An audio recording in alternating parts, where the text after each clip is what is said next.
আমি সূরাতুল বাকারার 157 নম্বর আয়াত তেলাওয়াত করেছি। মহান মালিক তার প্রিয় বান্দাদের জন্য কি মেসেজ দিয়েছেন কোরআনুল কারীমের ভিতরে, একটু ধারাবাহিকভাবে আমরা ইনশাআল্লাহ শুনব। আল্লাহ আমাদেরকে তৌফিক দান করুক, জোরে বলেন আমিন। সম্মানিত ভাইরা, এসেছে কোরআন শোনার জন্য। কোরআন নির্ভুল। কোরআন কি নির্ভুল? কোনো ভুল আছে? কি বলেন? মানুষের জীবন কাহিনী বানোয়াট, কমানো বাড়ানো সম্ভব, কিন্তু কোরআনের কথা কোরআনও বাড়ানো কোনোদিনই সম্ভব নেই। আল্লাহ তার নিজে বন্ধুকে বলেছে, তার মন গড়া কথা যদি বলতো তার জিহ্বাকে টেনে ধরতাম, কণ্ঠনালীকে আমি স্তব্ধ করে দিতাম। তার মানে আমার কোরআনের বাইরে আমার বন্ধু কোনো কথা বলতে পারে না। এই জন্যই কোরআন থেকেই কথা বলা, মানুষদেরকে মেসেজগুলো পৌঁছে দেওয়া, সেই মেসেজগুলোই আমি সংক্ষিপ্ত সময় পৌঁছে দেওয়ার চেষ্টা করব।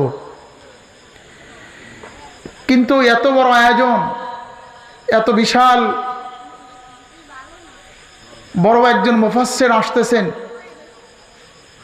ইনশাআল্লাহ 9টা অথবা 9:15টার মধ্যেই তিনি স্টেজে চলে আসবেন আশা করি। আমাদের এলাকার মানুষ যারা আছেন তাদেরকে আমি বিনীত অনুরোধ করি তারা স্টেজে চলে আসেন। আল্লাহ আমাদেরকে আসার তৌফিক দান করুক, জোরে বলেন আমিন। কোরআনের কথা শুনতে মানুষ খুব কমই আসে। ঢোলের বাড়ি হইলে তাহলে কিন্তু এই স্টেজ ভরে যেত। কি কথা ঠিক কিনা? আপনি এখনো দেখেন ওইখানে কসমেটিকের একটা মেলা বসছে, মানে রাস্তার পাশে দেখেন অনেক মানুষ সেখানে ঘুরছে, ঠিক কিনা বলেন? এখানে মানুষ তার চেয়ে কম, অনেক কম, ঠিক না? গোলে খুশবু ইয়াদার হাম্মামি রুজি রসি দস্ত মাহবুবে বদস্তাম বগুফতাম গোলে নাসি জেবদাম ওয়ালাকিন মুদ্দতে বাগুলে নাশস্তাম। বন্ধুরা, এটা একটা জান্নাতের বাগান, ফুলের বাগান। এই ফুলের বাগানে যারা কোরআন শোনার জন্য আসবেন তারা কোরআনের ভ্রমর হয়ে আসবেন, এরকম আলহামদুলিল্লাহ। আর যতক্ষণ থাকবেন কোরআন থেকে তারা মধুগুলো সঞ্চয় করবেন, যেরকম আলহামদুলিল্লাহ। সব মানুষ এখানে আসতে পারবেন না। যাদেরকে আল্লাহ ভালোবাসবেন, যাদেরকে মায়া করবেন, তারাই শুধু এখানে আসতে পারবেন। কথা সত্য না মিথ্যা? বন্ধুরা, আল্লাহ পৃথিবীর মানুষদেরকে দুইটা মেসেজ দিয়ে দিলেন। একটা বললেন, ইয়া আইয়ুহাল্লাযীনা আমানু লা তুলহিকুম আমওয়ালুকুম ওয়ালা আওলাদুকুম আন যিকরিল্লাহ ওয়া মান ইয়াফআল যালিকা ফাউলাইকা হুমুল খাসিরুন। বন্ধুরা, আল্লাহ মেসেজ দিলেন পৃথিবীর মানুষ, পৃথিবীটা আমি বড় সুন্দর করে সাজিয়েছি, বানিয়েছি। পৃথিবীর ভিতরে দুইটা সবচাইতে বড় আকর্ষণীয় জিনিস, দুইটা জিনিস বড় মানুষের আপনজন, খুব মহব্বতের জিনিস। একটা হলো পৃথিবীর ধনভাণ্ডার সম্পত্তি, 2 নম্বর হলো তার সন্তানাদি। কয়টা? 2টা। 1 নম্বর হলো পৃথিবীর ধনভাণ্ডার, 2 নম্বর হলো তার আপনজন সন্তানাদি, আপনজন মানুষগুলো। এই দুইটা জিনিস যেন তোমাদেরকে আকৃষ্ট করে, আখিরাতের জীবনটাকে যেন তোমাদেরকে ভুলিয়ে না দেয়। দুনিয়ার সম্পদের কারণে ধনভাণ্ডার কারণে আখিরাতকে যেন তুমি ভুলে যেও না। কার মেসেজ এটা? আল্লাহর। 2 নম্বর মেসেজ হলো তোমার সন্তান সন্ততির জন্য যেন তুমি আল্লাহ থেকে গাফেল না হয়ে যাও। 2টা জিনিস পাওয়ার পরে তুমি যদি গাফেল হয়ে যাও তাহলে মনে রেখো উলাইকা হুমুল খাসিরুন, এই মানুষগুলো বড়ই ক্ষতিগ্রস্তের মধ্যে পড়ে যাবে, ক্ষতিগ্রস্ত হয়ে যাবে। ঠিক 2টা জিনিস আজকে আমাদেরকে আকৃষ্ট করে ফেলছে। ফজরের আগেই মানুষগুলো যখন মাঠে ময়দানে লুটিয়ে পড়ে যায়, ওকে যদি ডাকা হয়, ভাই ফজরের আজান হয়ে গেছে, চলো যাই মসজিদে, ও বলবে আমার খেতে কামলা এসেছে, এখন নামাজের সময় নেই। বলে কি বলে না? মসজিদে বলেছে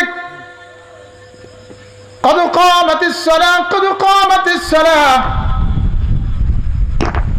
যখন মুয়াজ্জিন সাহেব আকামত দিয়েছে অথবা আজান দিয়েছে, সম্মানিত ভাইয়েরা, তখন ওই মানুষটা জমির কত কাজগুলো করে, কত ব্যবসা বাণিজ্য করে, দোকানপাটগুলো করে, সম্পদ অর্জনের কারণেই তো নাকি মাগরিবের আজান দিয়েছে। এত কাস্টমার দোকানের ভিতরে, তেল মেপে শেষ করতে পারছে না, চাল ডাল কত পণ্যগুলো তারা মাপছে, কিন্তু মাগরিবের আজান হয়ে গেছে, কোনো তাদের ভ্রুক্ষেপ নাই। কথা সত্য না মিথ্যা? তার মানে দুনিয়ার সম্পত্তির কারণে আজানের কথা বলে গেল, নামাজের কথা বলে গেল, আল্লাহর সান্নিধ্য লাভের জন্য এবং সান্নিধ্য লাভের কথাটা ভুলে গেল। এই জন্য আল্লাহ তার রসুলকে ডাক দিয়ে বললেন, হে বন্ধু, আপনি আজান হলে মসজিদে যান। রিজিক আপনার কাছ থেকে আমি মহান রব্বুল আলামিন চাই না, আপনি নামাজ কায়েম করেন এবং আপনাকে রিজিক দেব। রিজিক দেন কে? আরো জোরে বলেন আল্লাহ। বন্ধুরা, রিজিকের মালিক কে? অথচ রিজিকের কারণে ইট খোলা যারা ব্রিকফিল্ডে কাজ করে দেখবেন, তারা রাতের রাত দিনের দিন আগুনের ঝলকে তাদের চেহারাগুলো কালো বর্ণ হয়ে গেছে। ঠিক কিনা বলেন? কষ্ট করতে করতে ইটের মতো পড়ে গেল চেহারাগুলো,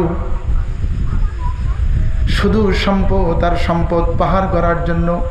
আল্লাহ এই জন্যই সূরা মুনাফিকের ভিতরে এত সুন্দর করে বলে দিলেন, পৃথিবীর মানুষ শুনে রাখো, ইয়া আইয়ুহাল্লাযীনা আমানু হাল আদুল্লুকুম আলা তিজারাতিন তুনজিকুম মিন আযাবিন আলীম। হে দুনিয়ার ইমানদাররা, তোমাদেরকে যেন তোমাদের ধনভাণ্ডার সম্পদ অর্জনের কারণে তোমার মালিকের স্মরণ থেকে গাফিল না রাখে। আর এক জায়গায় বলছে, তোমাদেরকে আমি একটা ব্যবসার কথা বলবো, যেই ব্যবসাটাকে তুমি যদি করো তাহলে নিশ্চিত তোমাকে জাহান্নামের আগুন থেকে বাঁচিয়ে দেওয়া হবে। তাহলে আল্লাহ বললেন, ইমানদারকে ঘিরে ইমানদাররা, তোমাদের দুনিয়ার সম্পদ যেন আমাকে স্মরণ থেকে গাফেল না রাখে। 2 নম্বর হলো তোমার সন্তান, কারণ এই পৃথিবীর ভিতরে সবচাইতে তার পিতামাতাগুলো সন্তানকেই বেশি ভালোবাসে। ঠিক না? সবচাইতে বেশি সন্তানকেই ভালোবাসে, কারণ সন্তানের জন্য মাথার ঘামগুলো পায়ে ফেলে, যৌবনকালে বিবাহ করে, একটা মাত্র ছেলে হয়েছে, ছেলেকে মানুষ করার জন্য বিবি মাল বাচ্চার মা ছেড়ে এসে প্রবাসে জীবন কাটালো দীর্ঘ 17 বছর। ঠিক কিনা বলেন? ছেলে বড় হবে, ম্যাট্রিক পাস করবে, উপযুক্ত হবে, বিষয়টা বানিয়ে ছেলেটাকে নিয়ে আবার তিনি বাড়িতে আসবে, তখন তার যৌবনের তাড়না শেষ। কারণ সন্তানের কারণে যৌবন ছেড়ে দিল, আল্লাহ ইবাদত ছেড়ে দিল, কারণ সন্তানের সুখের জন্য তার আখিরাতের জীবনটা ভুলে যে একেবারেই দুনিয়ার জীবনটাকে সে আঁকড়িয়ে ধরলো। এইরকম মানুষ আছে না নাই? ভাই একটু বাড়িয়ে দাও, একটু ইকু দিও। দুইটা কারণে মানুষকে দুনিয়ামুখী করে আল্লাহর স্মরণ থেকে গাফেল রাখতে, একটা সম্পদ আর একটা সন্তানাদি। দুইটা জিনিসের মোহ পড়ে যদি দেখো, উলাইকা হুমুল খাসিরুন, তারাই হলো ক্ষতিগ্রস্ত। এমন ক্ষতিগ্রস্ত, পৃথিবীর কোন ক্ষতিগ্রস্ত হলে পানি আসার কারণে যদি আপনার বুরুদানগুলো তলিয়ে যায়, পরের বছর যদি পানি না আসে, তাহলে আপনি এই বুরুদানের ফলনটা একটু বেশি পাবেন, আপনার ক্ষতিটা পুষে আসা সম্ভব।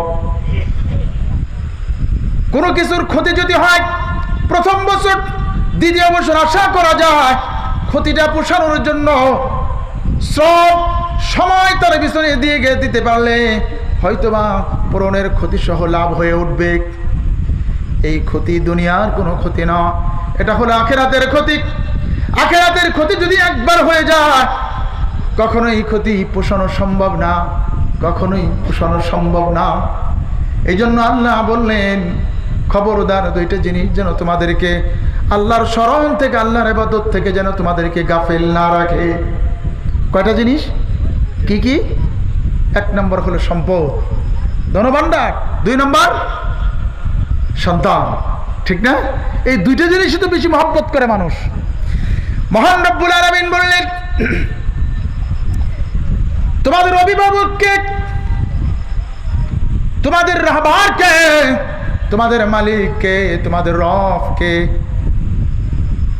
আল্লাহ বলে দিলেন, আল্লাহু ওয়ালিয়ুল্লাযীনা আমানু ইখরিজুহুম মিনাজ-যুলুমাতি ইলান-নূর ওয়াল্লাযীনা কাফারু ওয়াল্লাযীনা কাফারু আউলিয়াউহুমুত তাগুত يخرجونهم من النور إلى الظلمات أولئك أصحاب النار هم فيها خالدون. ذكر الله أكبر. আরো জোরে বলেন আল্লাহু আকবার। একটু জিকির করি, লা ইলাহা লা ইলাহা লা ইলাহা ইল্লাল্লাহ লা ইলাহা ইল্লাল্লাহ মুহাম্মাদুর রাসূলুল্লাহ সাল্লাল্লাহু আলাইহি সাল্লাম। আল্লাহ স্পষ্ট করে পরের ঘোষণা দিলেন সূরাতুল বাকারা 257 নম্বর আয়াতে বললেন, আল্লাহু ওয়ালিয়ুল্লাযীনা আমানু। পৃথিবীর ভিতরে দুইটা দল আছে। কয়টা দল? ধরে বলেন কয়টা দল? মানুষের ভিতরে যত মানুষ আছে পৃথিবীতে, জিন এবং ইনসান, দুইটা দলের যে শাস্তি হবে। এই দুইটা মানুষের ভিতরে দুইটা দল আছে। কয়টা দল আছে? একটা দল হলো আল্লাহর দল, আর একটা দল হলো তাগুতি শয়তানি দল। কয়টা দল? দুইটা। এক নম্বরে বলেছিলাম পৃথিবীতে দুইটা মানুষ দুইটা কাজের কারণে আল্লাহর স্মরণ থেকে গাফেল করে রাখে। আর এখানে বললেন যে আল্লাহ থেকে স্মরণ থেকে গাফেল করে রাখে, তিনি হলো আমাদের বন্ধু। তিনি কি? আমাদের বন্ধু। তিনি হলো আমাদের অভিভাবক।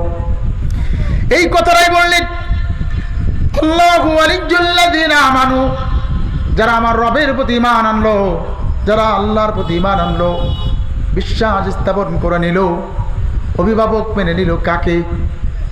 অভিভাবক কাকে মানলো? আল্লাহকে।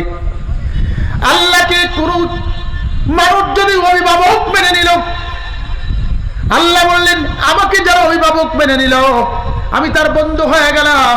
আর আমি যদি বন্ধু হয়, পৃথিবীর মানুষ শুনে রাখো, আমি তাদের জন্য একটা মেসেজ দিয়ে দিলাম, আল্লাহ তাখাফু ওয়ালা তাহজানু ওয়াবশিরু বিল জান্নাতিল্লাতী কুনতুম তুআদুন। জোরে করে আল্লাহু আকবার। এক নাম্বার হলো যারা আমাকে অভিভাবক মানল, যারা আমাকে রব হিসেবে মেনে নিল, আর আমি ঘোষণা করে দিলাম সে হলো আমার বন্ধু। আর যিনি আমার বন্ধু হয়ে গেল, আমি তার জন্য দুইটা ঘোষণা দিলাম। এক নম্বর হলো দুনিয়ার কোনো পেরেশান, দুনিয়ার কোনো ভয় তাদের জীবনে থাকবে না, এবং আখিরাতের জন্য কোনো পেরেশানি থাকবে না। যৌবনকালের সবচেয়ে সুসংবাদ হলো তার বাসর সজ্জা। আল্লাহ বলে দিলেন, যারা আমাকে রব ভরে মেনে নিল, যারা আমাকে অভিভাবক মেনে নিল, আর আমি তাকে বন্ধু হিসেবে গ্রহণ করে নিলাম, দুনিয়ার জীবনে তাদের কোনো ভয় নেই, আখিরাতের জীবনে তাদের কোনো চিন্তা নেই। আমি আমার বন্ধুর জন্য ফেরেশতাদেরকে বলে দিই, আমার বন্ধুদের জন্য সুসংবাদ দিয়ে দাও, আমার এই বন্ধুদের জন্য যেই জান্নাতগুলো আমি সাজিয়ে রেখেছি, সুবহানাল্লাহ, যেই জান্নাত বানিয়েছি, সেই জান্নাতের ওয়াদা করেছি, সেই জান্নাতের কথাগুলো আমার বন্ধুদেরকে জানিয়ে দাও। জোরে কান সুবহানাল্লাহ। এই জন্য আল্লাহ বললেন, আল্লাহু ওয়ালিউল্লাযীনা আমানু। পৃথিবীতে একটা দল হলো আল্লাহর দল। আল্লাহর দল মানে কি?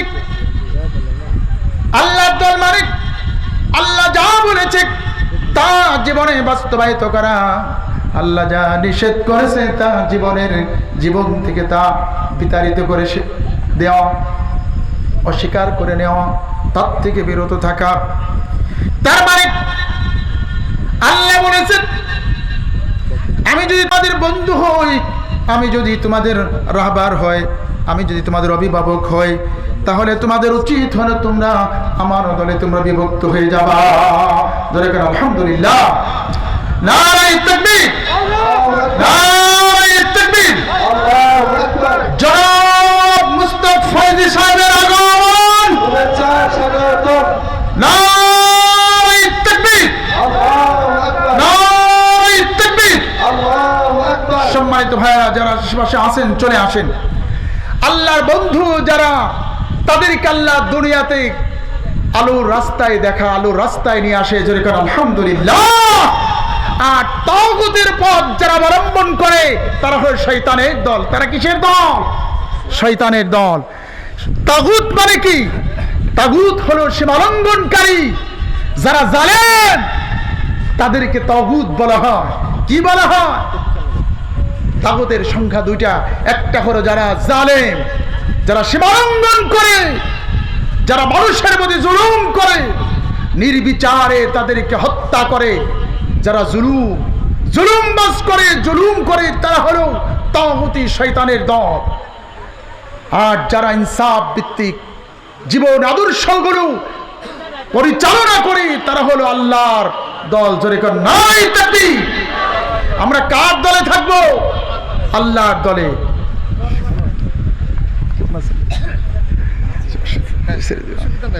না, আলহামদুলিল্লাহ, শেষ করতেছি আমি এক দুই মিনিটের ভিতরেই। আল্লাহ তাআলা বললেন, যারা আল্লাহর দল তাদেরকে আল্লাহ নূরের পথ দেখায়, আলোর পথে নিয়ে আসে। আর যারা তাগুতি পথ, শয়তানের পথ অবলম্বন করে, আল্লাহ তাআলা বললেন, যারা কাফের, যারা তাগুতির শয়তানকে যা অভিভাবক মনে করেছে, তাদের জন্য হলো আল্লাহর বানানো জাহান্নাম। না, নিক্ষিপ্ত হবে সেই জাহান্নামে। শুধু তাই না, হুম ফিহা খালিদুন, অনন্তকাল সেখানে তারা অবস্থান করবে। তারা কারা? যারা শয়তানের দলের মানুষ। শয়তানের দল কারা? যারা আল্লাহর জমিনে আল্লাহর দ্বীন কায়েম করতে যারা বাধা সৃষ্টি করে, ঠিক কিনা বলেন? যারা আল্লাহর দ্বীন জমিনে প্রতিষ্ঠিত করতে চায়, তাদের জেল, জরিমানা, জুলুম, সমস্ত স্টিম রুলার তাদের উপরে চালায়, তারাই হলো শয়তানের দল, তাগুতের দল। কথা ঠিক কিনা বলেন? যারা বাধা সৃষ্টি করে, যারা চায় না আল্লাহর জমিনে আল্লাহর দ্বীন প্রতিষ্ঠিত হোক, এটা যারা চায় না, এই দলটাই হলো তাগুতি শয়তানের দল। আমরা কি কার দলে থাকবো? জোরে বলেন। আল্লাহর দলে থাকতে হলে নিশ্চয় আল্লাহর যে বাইন্ডিং আছে, আল্লাহর যে জীবন বিধান আছে, সেই জীবন বিধান অনুযায়ী জীবনকে পরিচালনা করা। ঠিক কিনা বলেন? তাহলে সামনে একটা দিন আসতেছে, ভোটের দিন, নির্বাচনের দিন। আপনি কাকে নির্বাচিত করবেন? তাগুতি শক্তি নির্বাচিত করবেন না আল্লাহর পথে যারা আছে, আল্লাহর দিন কায়েম করার জন্য যারা দিনরাত প্রচেষ্টা চালিয়ে যাচ্ছে, কার দলে যাবেন আপনারা? কাকে দেখতে চান? নিশ্চয় আল্লাহওয়ালা, আল্লাহর দলগুলো বিজয় করা দরকার আছে না নাই?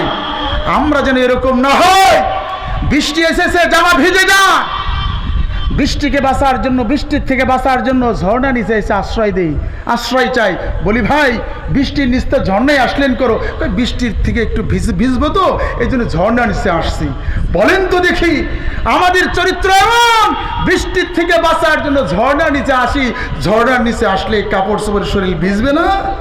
আমাদের সমস্যা এটাই। এই জন্য আল্লাহর দ্বীন আল্লাহর জমিনে প্রতিষ্ঠিত করার জন্য আল্লাহর দলের সাথে থাকতে হবে। রাজি আছেন ইনশাআল্লাহ? আল্লাহ যে মৃত্যু পর্যন্ত আল্লাহর দলে আমাদেরকে নিয়োজিত রাখেন, আল্লাহর দ্বীন জমিনে প্রতিষ্ঠিত করার জন্য জান মাল রক্ত সোনা দিয়ে যেন আল্লাহর দ্বীন বিজয় করার জন্য আমাদেরকে সেই দলে আল্লাহ যেন কবুল করে। জোরে বলেন আমিন, আর জোরে বলেন আমিন। ও আখির দাওয়ানা আলহামদুলিল্লাহি রাব্বিল আলামিন। অল্প একটু সময় আমি নিয়েছি, ভাই মনে কষ্ট নিয়ে, আমার খুব কাছের মানুষ।